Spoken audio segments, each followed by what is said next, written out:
ഹരി ഓം. എല്ലാവർക്കും എൻ്റെ വിനീത നമസ്കാരം. ഭഗവത്ഗീതയിലൂടെ ജീവിത വിജയം.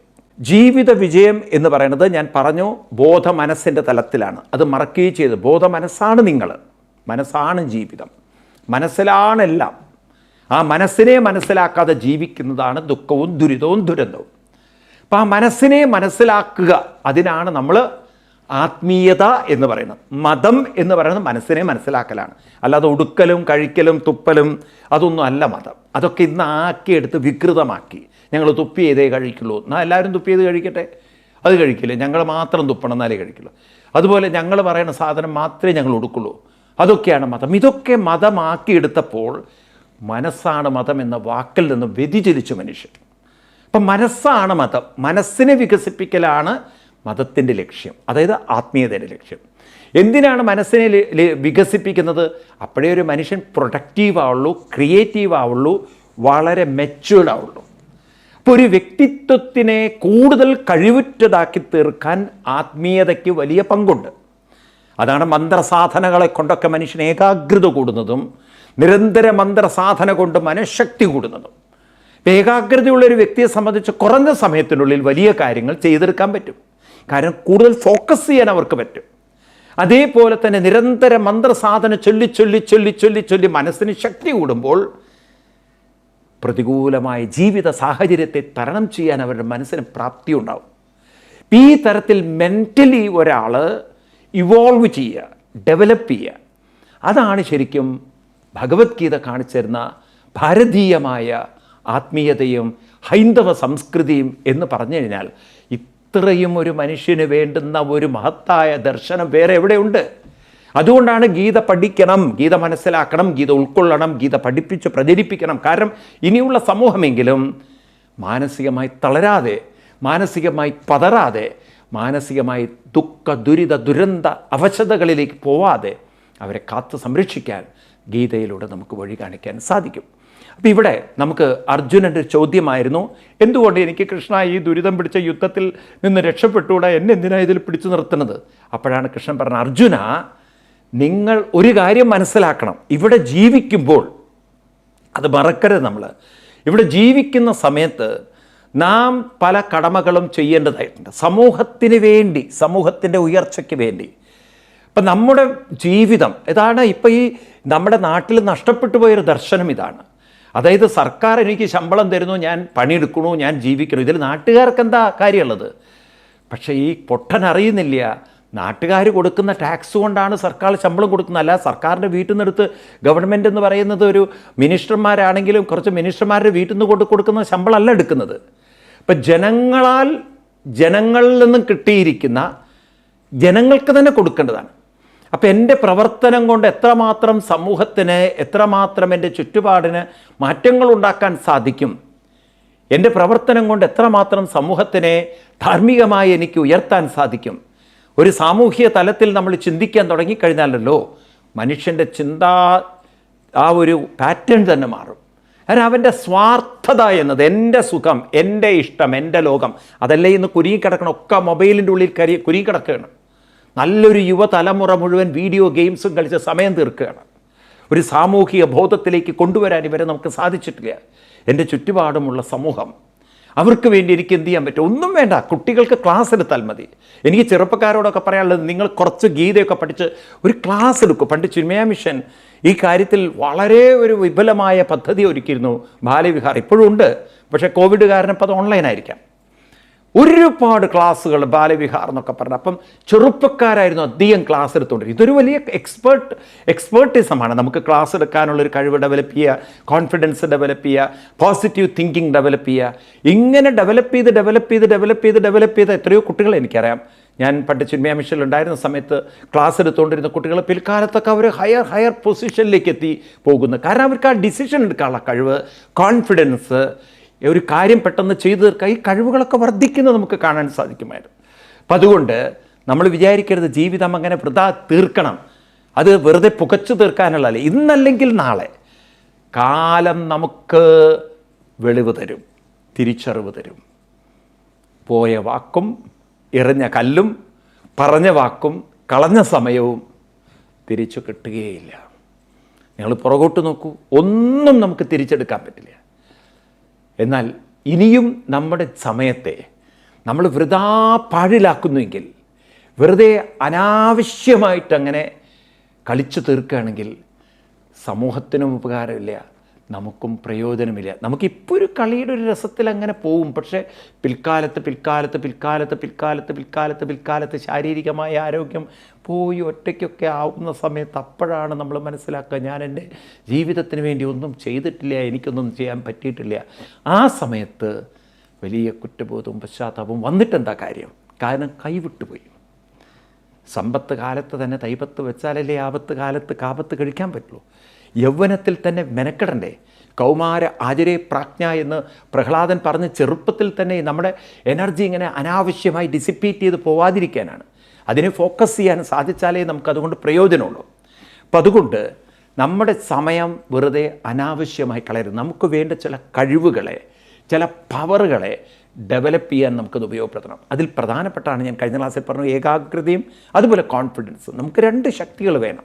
അപ്പം അത് രണ്ടും കൃത്യമായ മന്ത്രനിഷ്ഠയിലൂടെ, സാധനകളിലൂടെ, സാധന എന്ന് പറഞ്ഞാൽ ഏതെങ്കിലും ഒരു മന്ത്രം നിരന്തരം ഇങ്ങനെ മനസ്സിൽ ആവർത്തിച്ച് ജപിക്കുന്നത് തന്നെ മനസ്സ് ഒരേ മന്ത്രത്തിൽ അങ്ങനെ കണ്ടിന്യൂസ്ലി റോൾ ചെയ്യുമ്പം ആ ഒരു എനർജി ഫീൽഡ് നമ്മുടെ ചുറ്റും വന്ന് നമുക്ക് ക്രമേണ ഒരു മാനസികമായിട്ടുള്ളൊരു ശക്തിയും കരുത്തും ഉള്ളിൽ വർദ്ധിക്കുന്നതായിട്ട് ഫീൽ ചെയ്യും. നമ്മുടെ സ്വന്തം ജീവിതത്തിൻ്റെ അനുഭവം നമുക്കത് ബോധ്യപ്പെടുത്തരും. ഇങ്ങനെ മനസ്സ്, ആ മനസ്സിനെ നമുക്ക് പാകപ്പെടുത്തിയെടുക്കാൻ സാധിക്കും. അതാണ് എന്തൊരു മഹത്വമാണ് ഗീതയ്ക്കെന്നറിയോ. ഏത് വ്യക്തിയായാലും മനസ്സിനെ പാകപ്പെടുത്തിയെടുക്കാൻ സാധിക്കുമെന്ന കോൺഫിഡൻസ് കൃഷ്ണൻ തരികയാണ്. അതുകൊണ്ട് അർജുനനെ ഇവിടെ കൃഷ്ണൻ 5-ാമത്തെ അധ്യായത്തിൽ 3-ാം ശ്ലോകത്തിൽ വിളിക്കുന്നത് നിർദ്വന്ദ്വോ ഹി മഹാബാഹോ എന്നാണ്. മഹാബാഹോ എന്ന് പറഞ്ഞാൽ നേടിയെടുക്കാൻ അസാധ്യമായ ഒന്നുമില്ലാത്തവൻ. Everything is possible. അർജുന, നിനക്ക് എന്താ പ്രയാസമുള്ളത്? ഇതുപോലെ നമുക്ക് എന്താണ് പ്രയാസമുള്ളത്? പ്രാക്ടീസ് ചെയ്യാൻ തയ്യാറുണ്ടോ? നമുക്ക് നേടിയെടുക്കാം. എന്ത്? നിർദ്വന്ദ്വം. അതാണ് നമ്മൾ നേടിയെടുക്കേണ്ടത്. ഞാൻ പറഞ്ഞില്ലേ, കഴിഞ്ഞ ക്ലാസ്സിൽ നമുക്ക് നേടിയെടുക്കേണ്ട പ്രധാനപ്പെട്ട 2 കാര്യങ്ങളാണ് ഏകാഗ്രതയും മനോബലം. ഈ മനോബലത്തിൻ്റെ മറ്റൊരു പേരാണ് നിർദ്വന്ദ്വം. നിർദ്വന്ദ്വം എന്ന് പറഞ്ഞാൽ സുഖം അനുകൂലമായത് വരുമ്പോൾ മതിമറന്ന് തിരിച്ച് സമയം തീർക്കേണ്ട. ചിരിക്കണം, സന്തോഷിക്കണം, എല്ലാവർക്കും അത് പങ്കുവെച്ചുകൊണ്ട് സന്തോഷിക്കണം. എൻ്റേതായിട്ട് മാത്രം ആ സുഖത്തെ കാണരുത്. എല്ലാവരുടെയും കാരണം പ്രയത്നമുണ്ട്, എല്ലാവരുടെയും അനുഗ്രഹമുണ്ട്, എല്ലാവർക്കും അത് അർഹതപ്പെട്ടതാണ് എന്ന രീതിയിൽ അതിനെ മറ്റുള്ളവർക്ക് കൂടി പങ്കുവയ്ക്കാൻ. അപ്പോൾ നമ്മൾ വിജയിച്ചതിൻ്റെ ആഹ്ലാദത്തിൽ വീട്ടിൽ വന്ന് അമ്മയോടും അച്ഛനോടും നന്ദി പറയാം. നിങ്ങളുടെയൊക്കെ പ്രയത്നമാണ് എനിക്ക് ഈ വിജയം നേടിത്തന്നത്. ഇതുപോലെ എന്ത് നേട്ടവും നേടുമ്പോൾ അതിൻ്റെയൊക്കെ ഒരു ക്രെഡിറ്റ് മറ്റുള്ളവർക്ക്. ഞാൻ ഈ കാര്യം കണ്ടത് അബ്ദുൽ കലാം സാറിലാണ്. ISRO ചെയർമാനായിട്ടിരിക്കുന്ന സമയത്ത്, ഉത്തരവാദിത്തത്തിലിരിക്കുന്ന സമയത്ത് അദ്ദേഹം ഓരോ സാറ്റലൈറ്റുകളും വിജയിച്ചു കഴിഞ്ഞാൽ കൂടെയുള്ള സഹപ്രവർത്തകർക്കെല്ലാവർക്കും, ഈവൺ അടിച്ചു വരുന്ന ആളുകൾക്ക് വരെ, സ്വീപ്പേഴ്സിന് വരെ നന്ദി പറയും. ഈ വിജയം നിങ്ങളുടെ കേട്ടോ, കാരണം നിങ്ങളുടെ കൂട്ടായ്മ കൊണ്ടുണ്ടായ വിജയമാണ്. പരാജയം വരുമ്പോൾ അദ്ദേഹം പറയും ഇതെൻ്റെ പരാജയമാണ്. കാരണം നിങ്ങൾ കൂട്ടായി പ്രവർത്തിച്ചുവെങ്കിലും എവിടെയോ എൻ്റെ ചില കോർഡിനേഷൻ്റെ കുറവായിരിക്കാം ഈ ഒരു തെറ്റ് പറ്റിയിട്ടുള്ളത്. അതുകൊണ്ട് അദ്ദേഹം പറയും തെറ്റുകളിൽ നിന്ന് നമ്മൾ പാഠം പഠിച്ചുകൊണ്ടിരിക്കുകയാണ്. തോൽവി പോലും നമുക്ക് വിജയമാണ്. കാരണം നമ്മളതൊന്ന് പഠിക്കുകയാണ്, മനസ്സിലാക്കണം, പുതിയ പാഠങ്ങൾ തേടുകയാണ്. അതുകൊണ്ട് പരാജയം ഒരിക്കലും നമുക്ക് പരാജയമല്ല. നമ്മളൊരിക്കലും പരാജയത്തിൽ ദുഃഖിതരായിട്ട് ഒരിടത്ത് ഇരിക്കാനും പോകുന്നില്ല. നമ്മൾ പുതിയ മേഖലകളിലേക്ക് ആ പരാജയത്തിൽ നിന്ന് പാഠങ്ങൾ പഠിച്ചു മുന്നേറുമ്പോൾ അതുപോലെ നമുക്കൊരു വിജയമായിട്ട് കാണാം. ഇപ്രകാരം ജീവിതത്തെ നിർദ്വന്ദ്വമായി കാണുക. നിർദ്വന്ദ്വം, ആ വാക്ക് വളരെ ശ്രദ്ധിക്കണം. നിർദ്വന്ദ്വം, ദ്വന്ദ്വത്തെ സമചിത്തമാക്കുന്ന സമാധി എന്നോ സമചിത്തതയെന്നോ എന്നൊക്കെ കൃഷ്ണൻ പഠിപ്പിക്കുന്ന ആ ഒരു കാര്യം ഗീതയിൽ 2-ാം അധ്യായത്തിൽ വന്നു. നമ്മൾ കഴിഞ്ഞ ക്ലാസ്സിൽ പറഞ്ഞത് യോഗ എന്നതുകൊണ്ട് കൃഷ്ണൻ പറഞ്ഞു എന്താണ്? സമത്വം യോഗ ഉച്യതേ. ആ സമചിത്തത്വം വീണ്ടും ഗീതയിൽ 2-ാം അധ്യായത്തിലും 38-ാം ശ്ലോകത്തിലും പറയും. സുഖദുഃഖേ സമേ കൃത്വാ ലാഭാലാഭോ ജയോ തതോ യുദ്ധ്വായ യുജ്യസ്വ നൈവം പാപമവാപ്സ്യസി. ഗീതയിൽ 2-ാം അധ്യായത്തിലെ 38-ാം ശ്ലോകത്തിൽ ഇതേ കൺസെപ്റ്റ്. പക്ഷേ കൃഷ്ണൻ പറഞ്ഞ അപ്പോൾ അർജുനന് മനസ്സിലായില്ല. അർജുന, ഇവിടെയാണ് കൃഷ്ണൻ പറയണത് ഒരു സന്യാസി എന്ന് പറഞ്ഞു കഴിഞ്ഞാൽ മാനസികമായിട്ട് ഈ ഒരു സമചിത്തത വന്ന ആളായിരിക്കണം. സമചിത്തത, സമത്വബുദ്ധി, സമഭാവന, സമദർശനം, സമാധി, സമ സമ സമ സമ, ഈ വാക്ക് എപ്പോഴും നമ്മൾ ഓർമ്മയിലിരിക്കട്ടെ. സമചിത്തത ഭാരതത്തിൻ്റെ മാത്രം മഹത്വമാണത്. ഒരാൾ വെറുപ്പും വിദ്വേഷവും ഇല്ലാതെ, ആരെയും ശത്രുവായി കാണാതെ, എല്ലാവരിലും ഇരിക്കുന്ന ഒരേ ശക്തിയെ കാണാൻ സാധിക്കുന്ന ആ മാനസിക തലത്തിലേക്ക് ഉയരാൻ പറ്റുന്നവരാണ് സന്യാസി. നിങ്ങളൊന്ന് ആലോചിച്ച് നോക്കൂ, നമ്മളിലുള്ള ആ ജീവശക്തിയുടെ മഹത്വം നമ്മളൊന്ന് കണ്ണടച്ച് നമ്മളിലേക്ക് നോക്കിയാൽ തന്നെ നമുക്ക് കാണാൻ പറ്റും. ഈ ശ്വാസമകത്തേക്ക് കയറുന്നതും, അതേപോലെ തന്നെ ഭക്ഷണം നമുക്ക് ഇറക്കി താഴോട്ട് നമ്മൾ ഇറക്കുക ഇത്ര മാത്രമേ ചെയ്യുന്നുള്ളൂ. ബാക്കിയെല്ലാം അത് കുടലിലൂടെ അങ്ങനെ ഇറങ്ങി ഇറങ്ങി ഇറങ്ങി ഇറങ്ങി ഇറങ്ങി ഇറങ്ങി സലൈവയുമായി ചേർന്നത് ആൽക്കലിനായി അതങ്ങനെ സെപ്പറേറ്റ് ചെയ്ത് ആവശ്യമില്ലാത്തൊക്കെ മലമൂത്രങ്ങളായി താഴേക്ക് തള്ളി, അത് കഴിഞ്ഞ് ബാക്കിയുള്ളതൊക്കെ ശരീരത്തിൻ്റെ പല ഭാഗങ്ങളായി ഓരോ പൾസും ഹാർട്ടും ഒക്കെ ചലിപ്പിച്ചുകൊണ്ട് ഈ ശരീരത്തെ അങ്ങനെ ചലനാത്മകമാക്കി വെച്ച് ഇതിനെ വികസിപ്പിക്കുന്ന, വളർത്തുന്ന, ഉണർത്തുന്ന ഒരു ശക്തി. നോക്കൂ, നിങ്ങൾ കണ്ണടച്ചിട്ട് നിങ്ങൾ ഒന്ന് ചോദിച്ചു നോക്കൂ, ഈ ഹാർട്ട് ചലിപ്പിക്കുന്നത് ഞാനാണോ? ശ്വാസം ഉള്ളിലേക്ക് എടുക്കുന്നത് ഞാനാണോ? ഉറക്കത്തിൽ പോലും ഞാൻ കിടന്നുറങ്ങിയ ശ്വാസം അകത്തേക്ക് വരുന്നു. ഈ ദഹന പ്രക്രിയ ചെയ്യിക്കുന്നത് ഞാനാണോ?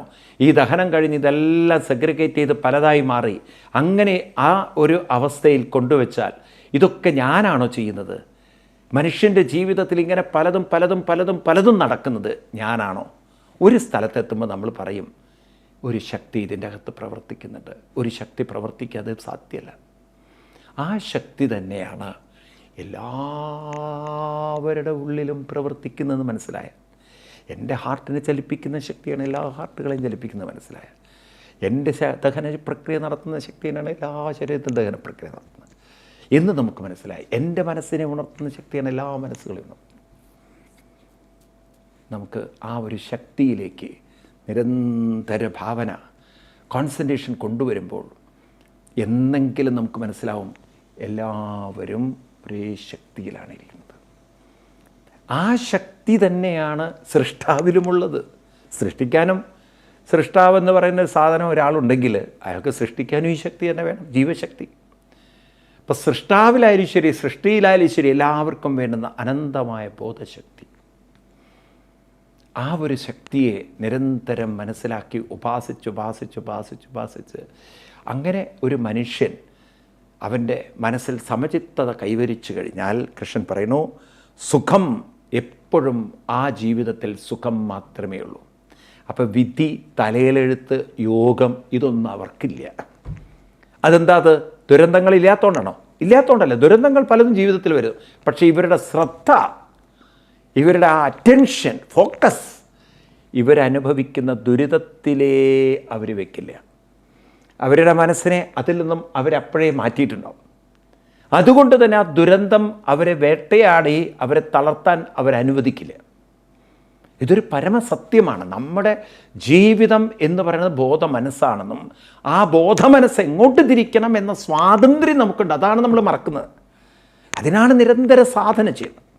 ഇപ്രകാരം സാധനയിലൂടെ മനസ്സിനെ അലട്ടുന്ന ഒരു പ്രശ്നത്തിൽ നിന്ന് നമ്മൾ പുറത്ത് കടന്നാൽ, അങ്ങനെ പുറത്ത് കടക്കുന്ന ഒരു വ്യക്തിയെ സംബന്ധിച്ച് എന്ത് വിധി, എന്ത് തലയെഴുത്ത്, എന്ത് യോഗം! കാരണം അവർ പറയും ഇതൊക്കെ പാർട്ട് ഓഫ് ലൈഫ്, വരുന്നു പോകുന്നു. ആഗമാ പായിനോ അനിത്യ താം തിദിക്ഷസ്സ ഭാരത്, അത് വരുന്നു പോകുന്നു. അവരെ അത് അലട്ടാത്തതിന് കാരണം അതിൽ പോയി തലവെക്കാൻ അവർ തയ്യാറില്ല. അവരുടെ മനസ്സിനെ അതിൽ കുരുക്കി കിടക്കുന്നില്ല. അതുകൊണ്ട് തന്നെ മനസ്സിലെപ്പോഴും ഒരു സ്ഥായി ഭാവം വരുമ്പോൾ സുഖം തന്നെയാണ്. കാരണം പ്രത്യേകിച്ച് മനസ്സിൽ അജിറ്റേഷൻ ഇല്ല, റെസ്റ്റ്ലെസ്നെസ് ഇല്ല. മനസ്സ് വളരെ കാം ആൻഡ് കൂളാണ്. ആ അവസ്ഥ കൈവരിച്ചാൽ സുഖം, ആ മനസ്സിലിപ്പോൾ സുഖമേ ഉള്ളൂ. ബന്ധാത് പ്രമുച്യതേ, ആ മനസ്സ് ഏതൊക്കെ ദുഃഖ വിഷമ വിഷാദ ചിന്തകളിലാണോ ഒട്ടിപ്പിടിക്കാൻ പോകുന്നത് അതിൽ നിന്നത് പ്രമുച്യതേ, പ്രകർഷേണ മുച്യതേ, പൂർണ്ണമായി മുക്തരാകുന്നു. എന്തൊരു അത്ഭുതമാണ് നോക്കൂ. ഈ ലോകം ഇത് മനസ്സിലാക്കിയ ജീവിതം എന്തായിരിക്കും? മനസ്സിനെ ഒരു ദുഃഖവും അലട്ടുന്നില്ല. ആളുകൾ അറിയുന്നില്ല അത്. മനസ്സിനെ ഒരു ദുരിതവും പിടികൂടുന്നില്ല. നിങ്ങൾ നോക്കൂ, ഭർത്താവ് മരിച്ച ദുഃഖത്തിലിരിക്കുന്ന ഒരു ഭാര്യ, എൻ്റെ എല്ലാം പോയി, എൻ്റെ ഭർത്താവ് പോയി, ഞാനെന്ത് ജീവിക്കും? പൊട്ടി പൊട്ടി പൊട്ടി കരഞ്ഞതിലങ്ങനെ ദുരിതത്തിലാഴ്ന്നിറങ്ങിക്കിടക്കുന്നു. പക്ഷെ വാസ്തവത്തിൽ ആ മനസ്സിനെ അലട്ടിയിട്ടില്ല. അതറിയുന്നില്ല അവർ. അങ്ങനെ ദുഃഖത്തിൽ, അങ്ങനെ കയത്തിൽ മുങ്ങിക്കിടക്കുമ്പോഴാണ് എൻ്റെ ഭർത്താവിനെ നിങ്ങൾ കൊല്ലൂ, ആ അമ്പ് കൊണ്ട് എന്നെയും കൊല്ലൂ എന്ന് താരാദേവി രാമനോട് പറയുന്ന സമയത്ത് രാമൻ കൊടുക്കുന്ന ഗംഭീരമായ ഉപദേശം, താരേ നിൻ ഭർത്താവ് ദേഹിയോ ദേഹമോ. നീ നിൻ്റെ ഭർത്താവിനെ ഏത് രൂപത്തിലാണ് കാണുന്നത്? ഈ ജീവൻ എന്ന് പറയുന്നത് നീ കണ്ടിട്ടുണ്ടോ? നീ കേവലം ശരീരത്തെ കണ്ടുള്ളെങ്കിൽ ശരീരത കടക്കണോ? അല്ലല്ല, ജീവനുള്ള ശരീരം. അപ്പോൾ എന്തായിരുന്നു ജീവൻ? ആ ജീവനെ നിങ്ങൾ കണ്ടിട്ടുണ്ടോ?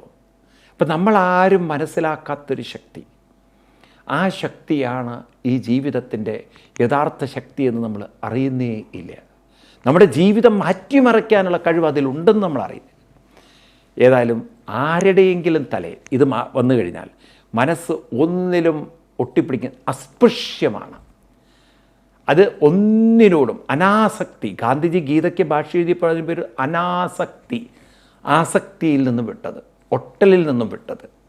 അതുകൊണ്ട് അനവധി ഉദാഹരണങ്ങൾ ഇനി അങ്ങോട്ട് പറയാൻ പോകുന്നുണ്ട്. പത്മപത്രവിമാംബസ 4-ാം അധ്യായത്തിൽ നമുക്ക് കണ്ടു.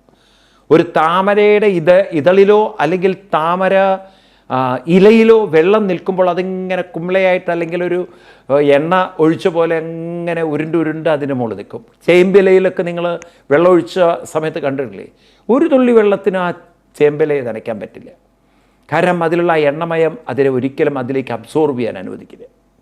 ഇതുപോലെ മനുഷ്യ മനസ്സിനെയും സത്യത്തിൽ ഒരു പ്രശ്നവും അലട്ടുന്നില്ല, ഒരു പ്രശ്നവും. ഞാൻ ചോദിക്കട്ടെ, ഭർത്താവ് മരിച്ച്, അതും ചെറുപ്പത്തിൽ സങ്കടമാണ് കാര്യങ്ങൾ. പെട്ടെന്ന് അങ്ങോട്ട് ഭർത്താവ് മരിച്ച ആ സ്ത്രീക്ക് അത് ഉൾക്കൊണ്ട്, അയ്യോ എൻ്റെ ഭർത്താവ് പോയി, ഞാൻ ഇനി ജീവിച്ചിരിക്കുന്നൊക്കെ അലറി പൊളിക്കുന്ന സമയത്ത് ആ അമ്മയോട് ചോദിക്കുക, അമ്മയുടെ ആ 10 പവൻ്റെ മാല എവിടെ പോയി? അമ്മ ഒരു 10 പവൻ്റെ മാല കഴുത്തിലിട്ടിരിക്കണമെന്ന് വിചാരിക്കുക, അത് കാണാനില്ല. അമ്മയുടെ ആ സമയത്ത് ആ സ്ത്രീ, അയ്യോ. പിന്നെ ആ സ്ത്രീക്ക് ഭർത്താവ് മരിച്ച ദുഃഖത്തിനേക്കാൾ വലിയ ദുഃഖമായിരിക്കും ആ 10 പവൻ്റെ മാല കാണാത്തത്. പിന്നെ അരിച്ചു വെറുക്കുകയാണ്, അവിടെ എവിടെയാണ് ഞാൻ വെച്ചത്, ദൈവമേ എൻ്റെ മാലയും പോയത് പറഞ്ഞ. അങ്ങനെ അതിൻ്റെ ഇടയിൽ ആ മാല കിട്ടിയെന്ന് വിചാരിക്കുക. അതും എവിടുന്ന്? ആ മാല നോക്കുന്ന സമയത്തുണ്ട് ഭർത്താവിൻ്റെ കഴുത്ത് കിടക്കണം എന്ന് വിചാരിക്കുക. വെറുതെ എന്തെങ്കിലും വിചാരിക്കാമല്ലോ. ആ സമയത്ത് ആ സ്ത്രീക്ക് എന്തായിരിക്കും വിചാരം? 4 ചാവാ നേരത്തെ എൻ്റെ മാല എടുത്തിട്ട് തന്നെ പോകണമല്ലേ, അതിന് മുമ്പ് വേറൊന്നും ഉണ്ടായിരുന്നില്ലേ? ഹോ, 4 ആ മനുഷ്യൻ്റെ ഒരു ഇത് നോക്കണേ, അത്യാർത്ഥി നോക്കണം. ചാവാ നേരത്ത് പോലും എൻ്റെ മാല എടുത്തിട്ടാണ് പോയത്. മനസ്സെന്ന് പറയുന്ന സാധനം എപ്പോൾ എങ്ങോട്ട് മാറും നമുക്കറിയില്ല. ഇപ്പോൾ അത് സ്നേഹം കാണിക്കും, പിന്നീട് അത് വെറുപ്പ് കാണിക്കും. സത്യത്തിൽ മനസ്സ് ഒന്നിലും ഒട്ടിപ്പിടിക്കുന്നില്ല എന്ന് നാം അറിയുന്നില്ല. ഇത് മനസ്സിലാക്കിയാൽ സുകൃതികളാണ്. കാരണം അവിടെയാണ് ജീവിതം മാറ്റം വരുത്താൻ നമുക്ക് സാധിക്കുന്നത്. ഏതായാലും നിർദ്വന്ദ്വോ ഹി മഹാബാഹോ സുഖം ബന്ധാത് പ്രമുച്യതേ. സുഖം നിർദ്വന്ദ്വം കൈവരിച്ചാൽ സുഖമാണ്. അങ്ങനെയുള്ള മനസ്സുകൾ ബന്ധാത് പ്രമുച്യതേ. ഏത് ബന്ധത്തിൽ നിന്നാണ് പ്രമുച്യതേ? ഏത് ബന്ധനത്തിൽ? ബന്ധനാത് ബന്ധാത്. ഏത് ബന്ധനത്തിൽ നിന്നും? ബന്ധത്തിൽ നിന്നാണ് പ്രമുച്യതേ. ഏതൊക്കെ വിഷയങ്ങളിലാണോ ആ മനസ്സ് ഒട്ടിപ്പിടിക്കുന്നത്, ആ വിഷയങ്ങളിൽ നിന്നും മാറിക്കൊണ്ട് അതിന് ധ്യാനത്തിലും ജപത്തിലും അങ്ങനെ മുഴുകിയിരിക്കാൻ സാധിക്കുന്നൊരു മാനസികാവസ്ഥ അത് കൈവരിച്ചു കാണും. അപ്പം നമ്മളൊക്കെ കൈവരിക്കേണ്ട ഈ ഒരു കാര്യത്തെക്കുറിച്ച് നമുക്ക് ശരിക്കും അവബോധമുണ്ടാകും. നിർദ്വന്ദ്വോ, ആ വാക്ക് മറക്കരുത്. നിർദ്വന്ദ്വനായിത്തീരുക. 2 ഏകാഗ്രതയുള്ളവരായിത്തീരുക. അപ്പോൾ തീർച്ചയായിട്ടും ഇത് രണ്ടും ഇല്ലാത്ത ഒരാൾക്ക് സന്യാസം അസാധ്യമാണ്. കാരണം ഒരു മന്ത്രത്തിൽ തന്നെ അലിഞ്ഞിരുന്ന് അതിൽ തന്നെ മുഴുകിച്ചേർന്ന് അത് തന്നെ ആസ്വദിക്കാൻ മനസ്സിനെ പ്രാപ്തമാക്കുക. 1. രണ്ടാമത്തത്, അനുകൂലവും പ്രതികൂലവുമായതൊക്കെ ജീവിതത്തിൽ കടന്നു വന്നാലും അതിൽ തന്നെ മനസ്സ് കുരുങ്ങിക്കിടക്കാതെ തൻ്റെ സാധനാ പദ്ധതികളുമായി മുന്നോട്ട് പോകാൻ സാധിക്കുന്നൊരു മാനസികാവസ്ഥ 2. അപ്പോൾ ഈ 2 അവസ്ഥകളും കുറേയൊക്കെ ഉണർന്ന് ജ്വലിച്ചു നിൽക്കുന്ന ആളുകൾക്കാണ് സന്യാസം എന്ന അവസ്ഥ കൈവരിക്കാൻ പറ്റുള്ളൂ. അപ്പോൾ സന്യാസം ഈസ് നോട്ട് എ ഫിസിക്കൽ ഒരാളുടെ വസ്ത്രധാരണ രീതിയല്ല. സന്യാസം എന്ന് പറയുന്നത് മാനസികമായ 2 ശക്തികളുടെ കഴിവുകളുടെ ഒരു അവസ്ഥ വിശേഷമാണ്. 1 ഏകാഗ്രതയും 2 സമചിത്തതയും. ഈ 2 കാര്യങ്ങൾ ഡെവലപ്പ് ചെയ്തെടുത്തവർക്കാണ് സന്യാസത്തിലേക്ക് പോവാൻ അർഹതയുള്ളത്. അപ്പം മനസ്സെന്ന് പറയുന്ന മഹാശക്തിയെ ഇവിടെ നമ്മുടെ ജീവിതത്തിലേക്ക് നമ്മളതിനെ പ്രയോജനപ്പെടുത്തി എടുത്തുകൊണ്ട് നമ്മുടെ ജീവിതത്തിലേക്ക് വേണ്ട ഉയർച്ചയിലേക്ക് ആ മനസ്സിനെ നമ്മൾ പരിശീലിപ്പിച്ചെടുത്തുകൊണ്ട് നമ്മളിൽ നിന്നും ഒരു പുതിയ വ്യക്തിത്വത്തെ വാർത്തെടുക്കാൻ അതിനു വേണ്ടി നമ്മൾ നിരന്തരമായൊരു പ്രയത്നത്തിന് വേണ്ടിയാണ് നാം ഈ കാര്യങ്ങളൊക്കെ മനസ്സിലാക്കേണ്ടത്. അപ്പം നമുക്ക് സന്യാസിയാവാനുള്ള സമയമായോ എന്ന് ചോദിച്ചു കഴിഞ്ഞാൽ ഏകാഗ്രതയുള്ളൊരു മനസ്സും നിർദ്വന്ദ്വമായ സമചിത്തതയുള്ള സമബുദ്ധിയുള്ള എല്ലാം ഒരു ഒട്ടലില്ലാതെ കാണാനും ഒട്ടലില്ലാതെ അതിൽ നിന്ന് പുറത്തു കടക്കാനും സാധിക്കുന്നൊരു മാനസികാവസ്ഥ നമുക്കുണ്ടോ എന്നുള്ളതാണ് ചോദ്യം. അപ്പോൾ depends upon the mind one can choose the path. Depend upon the mind, ആ വാക്ക് മറക്കരുത്. മനസ്സാണ് നമ്മളെ സംബന്ധിച്ച് ഏത് പാതയിലൂടെ പോകണം എന്ന് നിങ്ങൾ തീരുമാനിക്കണം. ഞാനിത് പറയാൻ കാരണം പലപ്പോഴും നമ്മുടെ ഹിന്ദു സമൂഹം മനസ്സിൻ്റെ പാകത മനസ്സിലാക്കാതെ ഇന്ന് ക്ഷേത്രങ്ങളിലും മറ്റും പോകുന്നത് കൊണ്ടാണ് ഒരു പുരോഗതി ഇല്ലാത്തത്. എന്തിനാണ് ഒരു ക്ഷേത്രത്തിൽ പോകുന്നത് ചോദിച്ചു കഴിഞ്ഞാൽ മനസ്സിൻ്റെ പാകതയ്ക്കാണ്.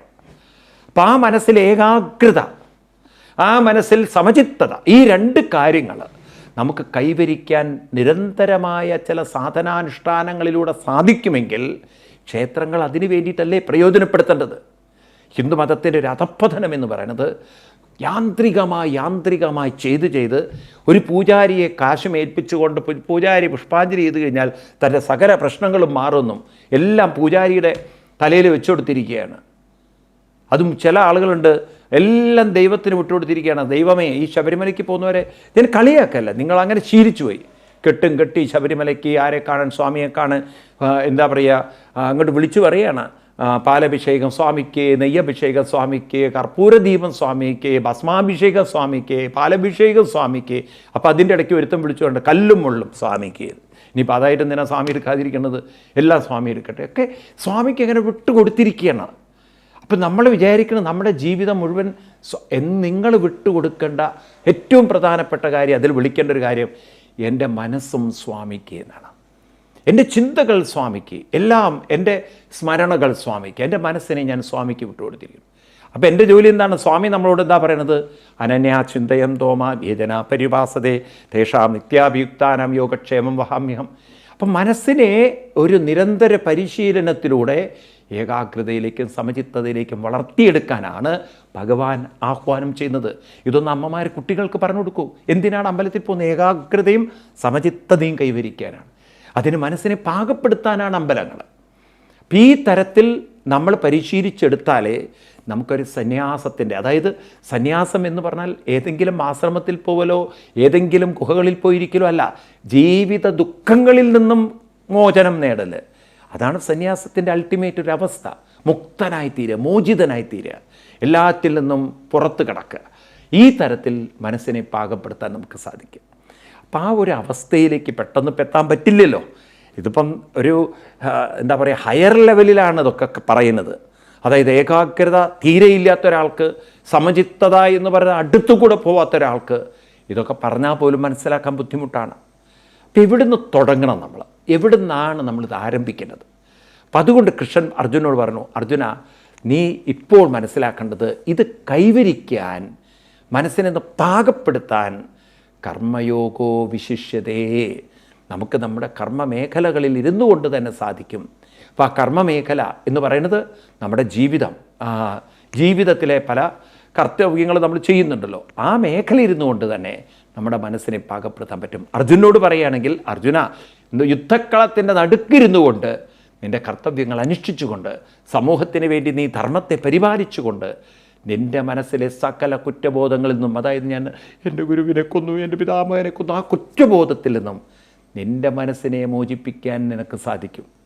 ഒരു വേദനയും ഒരു വിഷമവും ഒരു പ്രയാസവും നിന്നെ കുറ്റപ്പെടുത്താതെ, എന്നെ വേട്ടയാടാതെ നിനക്ക് ആ മനസ്സിനെ പുറത്ത് കൊണ്ടുവരാൻ സാധിക്കും.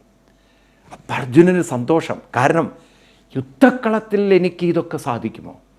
എൻ്റെ ജീവിതത്തിൽ ഞാൻ ഇതാണല്ലോ പേടിച്ചത്. എൻ്റെ പിതാമഹനെ കൊന്നുകഴിഞ്ഞാൽ, എൻ്റെ ഗുരുവിനെയൊക്കെ കൊന്നുകഴിഞ്ഞാൽ ഉണ്ടാകുന്ന കോൺസിക്വൻസ് ആലോചിച്ചുകൊണ്ടാണ് അർജുനൻ വളരെ കൺഫ്യൂഷനായത്, കോംപ്ലിക്കേഷനിലേക്ക് വന്നത്. എന്നാൽ ഇപ്പോൾ കൃഷ്ണൻ പറയുന്നു, അർജുന, നിനക്ക് അത്തരത്തിലുള്ള ദൗർബല്യ ചിന്തകളിൽ നിന്നും, ഭയചിന്തകളിൽ നിന്നും, വിഷമചിന്തകളിൽ നിന്നും പുറത്ത് കടക്കാൻ സാധിക്കുന്നു. അർജുനൻ ഒന്നുകൂടി ഈഗറായി, യുദ്ധക്കളത്തിൽ വെച്ച് എനിക്കിത് നേടാൻ സാധിക്കുമെങ്കിൽ, എൻ്റെ മനസ്സിനെ എനിക്ക് പാകപ്പെടുത്താൻ പറ്റുമെങ്കിൽ, എൻ്റെ മനസ്സിനെ എനിക്ക് ശക്തിപ്പെടുത്താൻ പറ്റുമെങ്കിൽ, എൻ്റെ മനസ്സിനെ എനിക്ക് സമചിത്തമാക്കാൻ പറ്റുമെങ്കിൽ, എൻ്റെ മനസ്സിനെ എൻ്റെ പ്രശ്നങ്ങളിൽ നിന്ന് മുക്തമാക്കാൻ പറ്റുമെങ്കിൽ, ആ വഴി എനിക്ക് അറിഞ്ഞിരിക്കണം. ഇതന്നെയല്ലേ നമുക്ക് ഓരോരുത്തർക്കും അറിയേണ്ടത്. അതിനെന്താണ് നമ്മൾ ചെയ്യേണ്ടതെന്ന് അപ്പോൾ കൃഷ്ണൻ പറഞ്ഞു. നമുക്ക് വിശദമായിട്ട് നോക്കാം, അടുത്ത ക്ലാസ്സിൽ അത് വിശദീകരിക്കാം. അപ്പോൾ നമുക്ക് അടുത്ത ക്ലാസ്സിൽ അത് കാണുന്നവരെ എല്ലാവർക്കും നന്ദി, നമസ്കാരം.